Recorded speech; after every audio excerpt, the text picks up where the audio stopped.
പിൻ സെറ്റാക്കി ഇപ്പം വരാമെന്ന് പറയുന്നുണ്ട്. Thank you.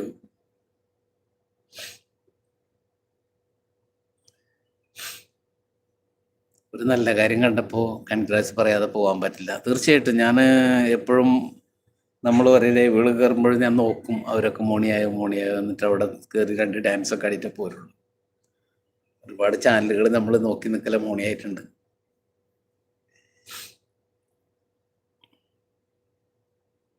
ഒരുപാട് സന്തോഷമാണ്. കാരണം വെച്ചാൽ അവരുടെയൊക്കെ ഞാനൊക്കെ ഇത് തുടങ്ങിയെന്ന് പറഞ്ഞു കഴിഞ്ഞാൽ ഒരു ചാനലാക്കി അത് മോണിയാക്കി അതിൽ നിന്നൊരു ഇത് പ്രതീക്ഷിച്ചിട്ടൊന്നുമില്ല. പക്ഷേ എനിവേ അതിൽ നിന്ന് എന്തെങ്കിലും കിട്ടിയാൽ തന്നെ നമുക്കത് വെച്ചിട്ട് ജീവിതം മുന്നോട്ട് കൊണ്ടുപോകാനും വേണ്ടിയിട്ടല്ല. പക്ഷേ അതിൽ നിന്നൊരു രൂപ കിട്ടിയിട്ട് ഒരു 50 പൈസക്ക് പിള്ളേർക്ക് എന്തെങ്കിലും വാങ്ങിച്ചു കൊടുക്കണം, അങ്ങനെ വെച്ചിട്ട് ചെയ്യുന്ന ചാനൽ തുടങ്ങിയ ഒരുപാട് ആൾക്കാർ ഇതിലുണ്ട്. നമ്മൾ പുറത്ത്